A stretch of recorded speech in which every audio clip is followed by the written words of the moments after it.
Hello friend, आज के इस क्लास में आप सभी का स्वागत है। आज के क्लास में हम पढ़ेंगे डीसी जनरेटर के बारे में कि डीसी जनरेटर क्या है। तो सबसे पहले हम जानते हैं जनरेटर के बारे में। तो जनरेटर एक ऐसा यंत्र है या एक ऐसा डिवाइस है या एक ऐसा मशीन है जो यांत्रिक ऊर्जा को विद्युत ऊर्जा में परिवर्तित करता है। यदि वह ऊर्जा एसी होगी तो उसे हम एसी जनरेटर अथवा अल्टरनेटर कहेंगे, और यदि वह सप्लाई डीसी होगी तो उसे हम डीसी जनरेटर कहेंगे। आज के टॉपिक में हमें पढ़ना है डीसी जनरेटर के बारे में। अगले किसी टॉपिक में आपको हम पढ़ाएंगे एसी जनरेटर या अल्टरनेटर के बारे में। एक बात ध्यान रखिएगा, सबसे पहले हम जनरेटर के माध्यम से सप्लाई जो उत्पन्न करते हैं वह सप्लाई हमारी एसी प्रवृत्ति की होती है। एसी सप्लाई को हम लोग कम्यूटेटर या डायोड के माध्यम से डीसी में कन्वर्ट करते हैं। यानी कि जो हमारा जनरेटर है वह वास्तव में एसी सप्लाई उत्पन्न करता है। हम लोग उस एसी सप्लाई को डीसी में कन्वर्ट करने के लिए कम्यूटेटर का उपयोग हम करते हैं। तो आज हम पढ़ेंगे डीसी जनरेटर के बारे में। तो फिर से एक बात समझ लीजिए कि जो हमारा डीसी जनरेटर है वह यांत्रिक ऊर्जा को विद्युत ऊर्जा में परिवर्तित करता है और वह विद्युत ऊर्जा आपकी डीसी प्रवृत्ति की होती है। इसमें सबसे पहले हम चलते हैं प्रिंसिपल ऑफ डीसी जनरेटर। हमारा जो डीसी जनरेटर है उसका कार्य सिद्धांत क्या है। तो हमारा जो डीसी जनरेटर है, इस डीसी जनरेटर का कार्य सिद्धांत है कि हम यदि किसी मैग्नेटिक फील्ड में यहाँ हम सपोज कर लेते हैं मैग्नेटिक फील्ड के तौर पे यहाँ पर हम 4 पोल बना देते हैं। कितने पोल? 4 पोल बना देते हैं। इसमें एक पोल को हम नॉर्थ मान लेते हैं, इसको साउथ मान लेते हैं, इसे नॉर्थ मान लेते हैं, इसे हम साउथ मान लेते हैं। अब इन पोलों के बीच में जो एरिया है इस एरिया को हम लोग कहते हैं मैग्नेटिक फील्ड। क्या कहते हैं? मैग्नेटिक फील्ड कहते हैं। क्या कहते हैं जी? मैग्नेटिक फील्ड कहते हैं। क्लियर? अब यदि हम इस मैग्नेटिक फील्ड में किसी चालक को, किसको जी? चालक को। किसको? चालक यानी कि कंडक्टर को। जब हम इस मैग्नेटिक फील्ड में कंडक्टर को मूव कराते हैं तो हमारा जो कंडक्टर होता है वह मैग्नेटिक फील्ड को क्या करता है? तो काटता है। हमारा जो कंडक्टर है वह मैग्नेटिक फील्ड को काटता है, यानी कि उसका छेदन करता है, जिसके फलस्वरूप हमारे इस कंडक्टर के ऊपर ईएमएफ क्या उत्पन्न होता है जी? ईएमएफ उत्पन्न हो जाता है। क्या उत्पन्न होता है? ईएमएफ। इसे नेक्स्ट क्लास में हम आपको बताए हैं कि जो हमारे परमाणु होते हैं, ये परमाणु, इन परमाणु की जो संरचना होती है हमारे ब्रह्मांड के समान होती है। हमारे परमाणु में न्यूट्रॉन और प्रोटॉन उसके नाभिक में होते हैं, और जो हमारे इलेक्ट्रॉन होते हैं उस नाभिक की बाहरी कक्षाओं में, बाहरी ऑर्बिट या एनर्जी लेवल में क्या करते हैं? चक्कर लगाते हैं, गोल गोल घूमते हैं। हम 9th क्लास में 10th यानी कि 10 क्लास में हम लोग पढ़ चुके हैं कि परमाणु विद्युत उदासीन होता है। तो परमाणु विद्युत उदासीन इसलिए होता है क्योंकि परमाणु में जितनी संख्या इलेक्ट्रॉन की होती है उतनी संख्या प्रोटॉन की होती है। अब यदि हम उस परमाणु में से इलेक्ट्रॉन की संख्या को कम या अधिक कर देते हैं, या तो हम कम कर दें या तो हम अधिक कर दें, तो उस स्थिति में क्या होता है कि उस परमाणु पर एक प्रकार का आवेश आ जाता है। अब रही बात कि हम लोग उस परमाणु में से इलेक्ट्रॉन की मात्रा को कम या अधिक कैसे करेंगे। तो हम लोग उस परमाणु में से इलेक्ट्रॉन की मात्रा को कम या अधिक करने के लिए हमें एक एनर्जी की आवश्यकता होती है। किसकी आवश्यकता होती है? एनर्जी की आवश्यकता होती है। अब वह एनर्जी हम पहले बता चुके हैं कि वह एनर्जी प्रकाश के रूप में हो सकती है, ऊष्मा के रूप में हो सकती है, मैग्नेटिक फ्लक्स के रूप में हो सकती है।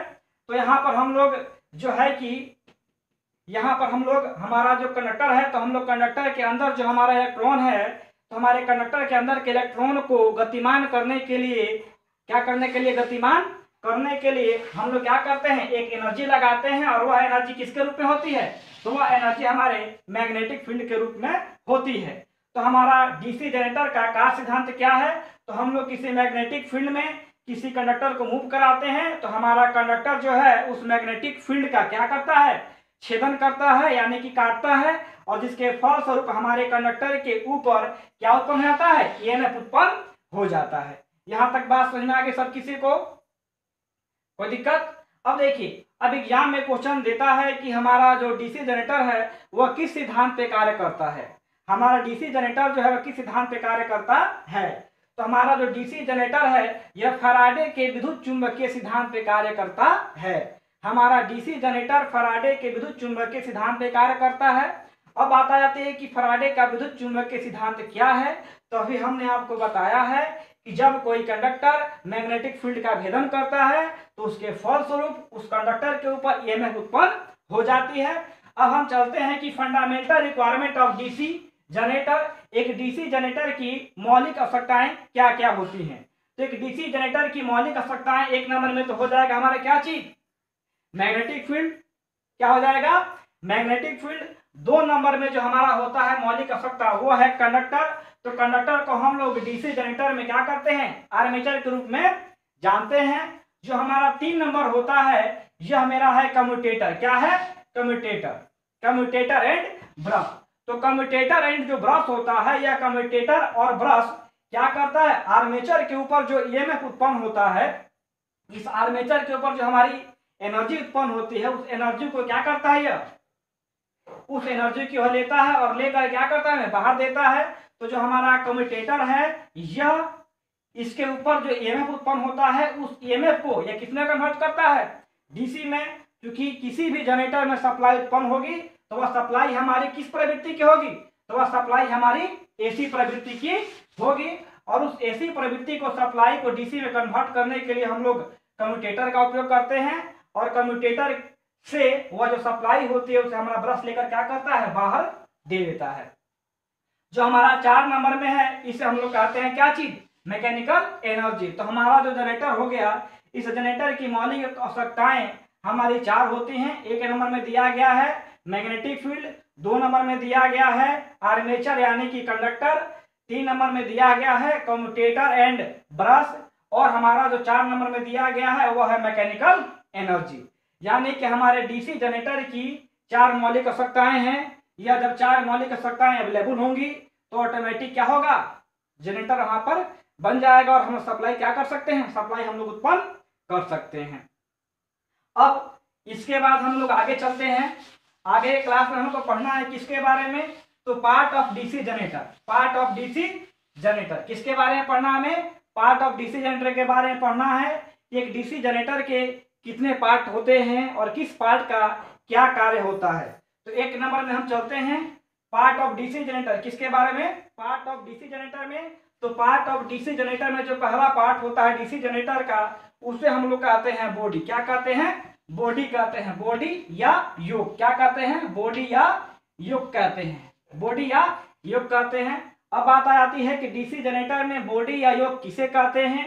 तो डीसी जनरेटर में हमारा जो बॉडी है या जो योक है, यह हमारा बॉडी डीसी जनरेटर के जितने भी पार्ट हैं उन सभी पार्टों को एक अस्थायी स्थान देता है। और साथ में जो हमारे जनरेटर के अंदर मैग्नेटिक फील्ड उत्पन्न होती है उस फील्ड को यह एक निश्चित मार्ग देता है। हमारा जो बॉडी है या बॉडी जनरेटर के जितने भी आपके पार्ट हैं उन सभी पार्टों को एक निश्चित स्थान देता है और उसके अंदर जो मैग्नेटिक फील्ड उत्पन्न होती है उस मैग्नेटिक फील्ड को एक निश्चित मार्ग देता है।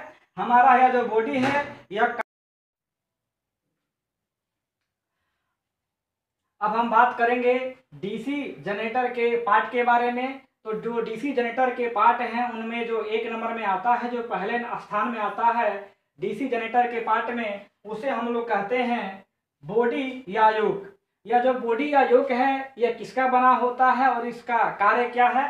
तो हमारा जो बॉडी या योक है यह कास्ट आयरन या कास्ट स्टील का बना होता है।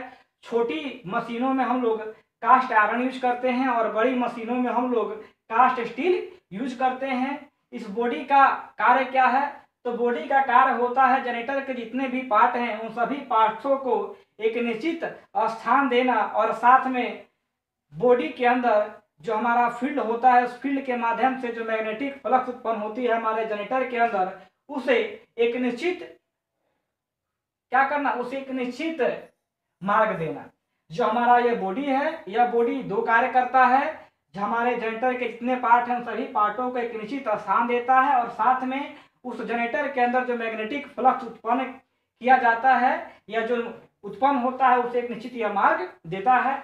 अब यहाँ पर बात आ जाती है कि यह बॉडी हम लोग आयरन का ही क्यों बनाते हैं। आयरन के जगह पर हम लोग बॉडी जो है कॉपर का बना सकते हैं, एल्युमिनियम का बना सकते हैं, लकड़ी का बना सकते हैं। यह बॉडी हम लोग सदैव आयरन का ही क्यों बनाते हैं, तो आयरन का हम लोग बॉडी इसलिए बनाते हैं क्योंकि आयरन जो है वह क्या करता है, आयरन जो है वह मैग्नेटिक फ्लक्स को बहने में, उसके मार्ग में सहायता प्रदान करता है। इसलिए हम लोग सदैव जनरेटर की बॉडी किसकी बनाते हैं, कास्ट आयरन की या कास्ट स्टील की बनाते हैं। अब बात कर लेते हैं फील्ड पोल।